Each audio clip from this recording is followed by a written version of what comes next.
السلام عليكم احبابي، واش راكم؟ ان شاء الله تكونوا ملاح. مرحبا بكم مجددا في قناتي.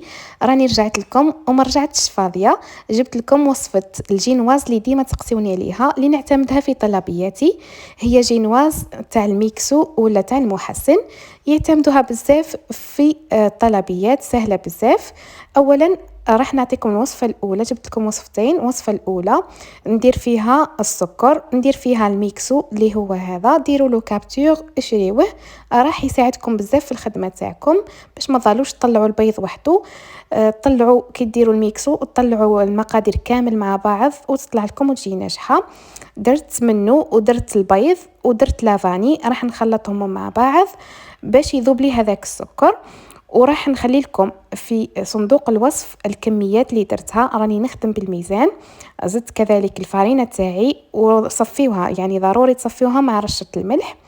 من بعد راح نخلطها بيدي ونحي كامل هذوك اللي يلصقوا لي على الحواف باش كي نحطها تتضرب ما تلصقليش وتطلع متجانسه.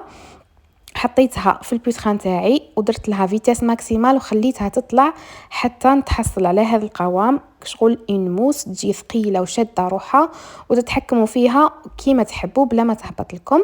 من بعد جبت المول تاعي اللي كنت دهنته بالزبده ولا الزيت ورشيته بالفارينه. انا نستخدم هذا المول تاع اللاير كيك، يجيو عاليين، ميم كي طيبوا فيهم لا جينواز تجيكم عاليه وما تهبطش. راح نسوي لها السطح تاعها وندخلها طيب على 170 180 ماكسيموم، ما تحلوش عليها الفور باش ما تهبط لكمش. من بعد دخلوا فيها عود شواء كي يخرج لكم ناشف، سما راهي واجده، خلوها تبرد مليح. من بعد راح نديروا الوصفه الثانيه. هذه الوصفه نعتمدها بزاف كي نحب ندير جينواز تاع الكاكاو، سهله بزاف وتخلطوا المقادير كامل مع بعض. درت السكر تاعي ودرت الفارينه والكاكاو، صفيتهم مليح بطبيعه الحال مع رشه الملح. من بعد راح نزيد لهم الميكسو اللي كنت وريته لكم، راح نزيد نوريه لكم. هذا محسن جينواز ولا الميكسو، استخدموه راح يهنيكم من بزاف تعب. وزدت البيض تاعي اللي يكون بدرجه حراره الغرفه، رشه الملح، نخلطها بطبيعه الحال كيما قلت لكم باش ما تلصق لكمش في البول. من بعد نحطها تطلع في البيتخان تاعي وديروا لها فيتاس ماكسيمال وخليوها تطلع واحد 3 مينيت هكاك، راح تكون لكم واجده. زدت جبت المول الثاني تاعي، هذا الديامتر تاعو اقل من الاول، دهنته ورشيته كالعاده، وراح نحط فيه الجينواز تاعي. شوفوا معايا هذه شويه خفيفه بيسك ما فيهاش بزاف لافارين.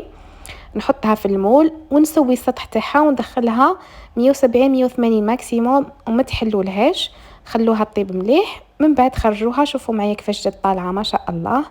دخلت لها العود تاعي خرج ناشف، سما راهي واجده، نخلوها تبرد. من بعد راح نقطعها معاكم. شوفوا معايا كيفاش يهبط لكم فاسيلمون. على بها نحب هذا ليمول في الطلبيات تاعي. هذه بالنسبه للوصفه الاولى، راح نخليها لكم بطبيعه الحال في صندوق الوصف. وللامانه هذه الوصفه منقوله، درتها على حبيبتي حنان سليماني، ومن اللي جربتها وانا نخدم بها في الطلبيات تاعي، سورتو تاع لافاني نحب نخدم بها بزاف. وبالنسبه لي جينواز نتاع الكاكاو نخدم بالوصفه الثانيه. نتوما ديروا واش تحبوا، ميم الوصفه الاولى ولا الثانيه تحبوا ديروها كاكاو ولا فاني نورمال تقدروا تخلطوا، بصح انايا جو بريفير لا فاني الوصفه الاولى والكاكاو الوصفه الثانيه. نتوما ديروا واش تحبوا. واللي يحب الوصفه اللي بدون ميكسو راني درتها لكم من قبل، وراح نخلي لكم الرابط تاعها في صندوق الوصف. شوفوا معايا النتيجه تاعها شحال خفيفه، وميم كي تقطعوها ما راحش تفتت لكم، ما راحش تعذبكم، سورتو في الحشو والمونتاج راح تجي روعه. والتقطاع تاعها يجيكم بارفي، ما يجيكمش هكا مفتت ولا تجي شاده روحها وحاكمه الشكل. هذو كان وصفاتنا نهار اليوم، ان شاء الله تكونوا فهمتوني مليح.